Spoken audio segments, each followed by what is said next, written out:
Roda-roda terus berputar, tanda masih ada hidup. Karena dunia belum berhenti berputar melingkar searah. Dari embun sejuta sentuhan, pahit mengacu pelengkap, 1001 perasaan bergabung setangku senada. Curang-curang Bismillahirrahmanirrahim. Assalamualaikum warahmatullahi wabarakatuh. Selamat pagi guys. Di bulan Ramadan yang terakhir ini, semoga amal ibadah kita diterima oleh Allah Subhanahu wa Ta'ala.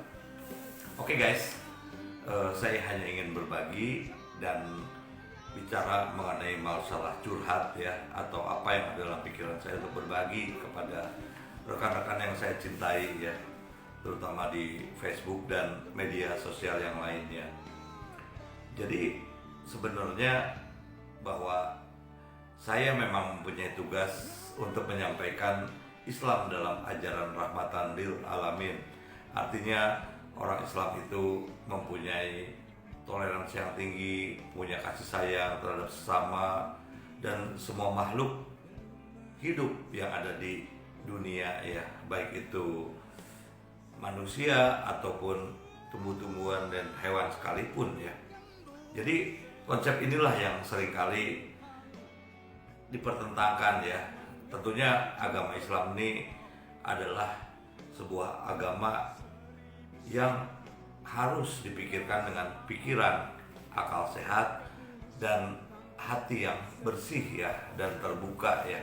Oke guys, pada saat akhir hayat Rasulullah, beliau sempat menyampaikan satu hadis sahih yang mengatakan bahwa wahai sekalian manusia, Tuhan kalian itu satu, ayah kalian juga satu. Tidak ada kelebihan bagi orang Arab, tidak ada kelebihan bagi orang yang berkulit merah ataupun orang yang berkulit hitam, melainkan ketakwaannya yang dinilai oleh Allah Subhanahu wa Ta'ala. Jadi jelas ya bahwa sebetulnya Rasulullah pun juga menginginkan kesetaraan pada umat manusia.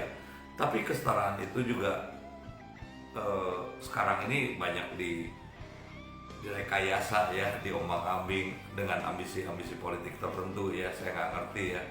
Bahkan seekor semut pun bisa merasa bisa mengalahkan seekor gajah ya, yang terjadi selama ini.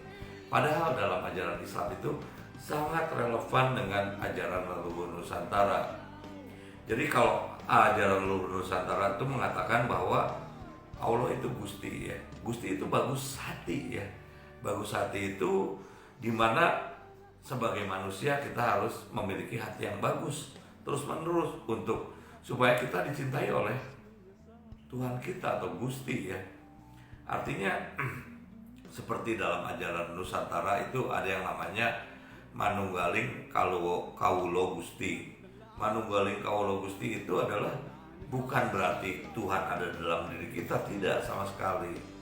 Tapi Tuhan itu seperti dalam aliran darah kita ya, dimana apabila kita mau melakukan dosa atau kita mau melakukan kesalahan, kita selalu ingat bahwa Allah tuh selalu ada dalam diri kita. Allah tuh selalu mengamati apa yang kita perbuat.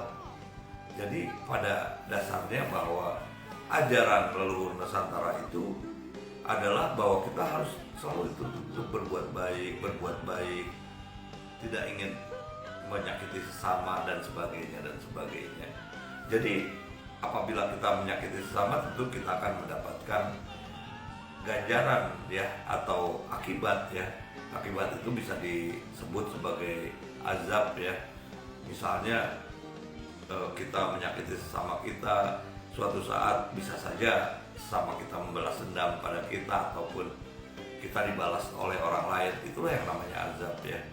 Jadi segala macam azab itu dilakukan oleh diri kita. Jadi azab itu bukan berarti dianalogikan dengan hal-hal yang lain ya. Nah, jadi dasar daripada orang beragama itu tetap kepada kebaikan ya, kepada sunatullahnya itu adalah kepada kebaikan perilaku kita, karena Rasulullah pun diturunkan ke bumi oleh Allah Subhanahu wa taala untuk meningkatkan takwa ya bagi manusia atau memperbaiki akhlak-akhlak manusia, bukan hal yang lain. Oke guys, jadi sebetulnya itulah yang perlu kita renungkan ya, dan itulah hal yang sebetulnya pasti ya, dan menyangkut masalah keniscayaan ya. Jadi jangan sampai hal-hal yang bodoh ya, misalnya kita diprovokasi oleh seseorang yang mengatakan musik itu haram, ini itu haram, bekerja di bank haram lah. Itu sebetulnya adalah bentuk sebuah pembodohan ya, atau sebuah rekayasa sosial ya. Jadi agama itu harus dipikirkan dengan nalar dan logika ya. Kalau agama tidak dipikirkan dengan nalar dan logika, untuk apa manusia punya peradaban yang makin lama makin tinggi? Untuk apa ilmu pengetahuan? Tidak akan ada artinya. Tidak akan ada artinya guys. Jadi sebetulnya agama itu diperuntukkan untuk selalu diri kita mengintrospeksi diri atau muhasabah ya. Oke guys, kita harus muhasabah dengan agama yang kita yakini, bahwa agama itu membawa satu kebaikan, satu ajaran kebaikan.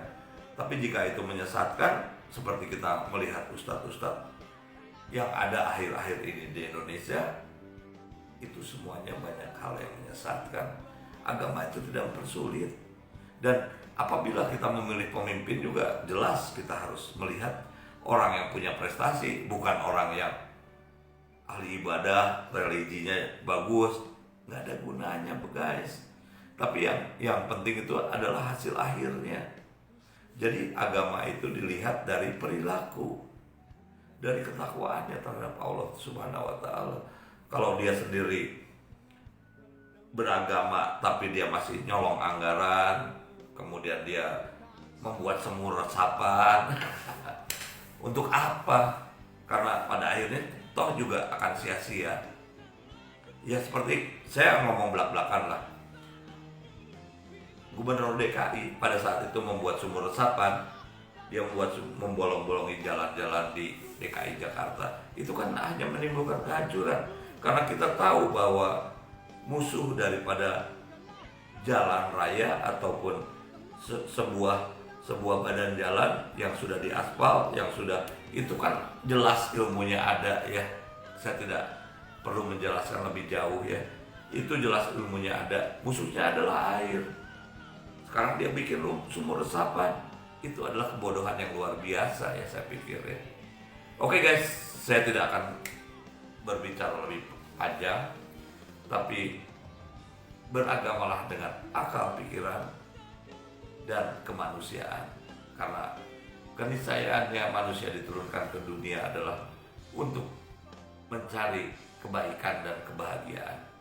Assalamualaikum warahmatullahi wabarakatuh. Salam bela negara.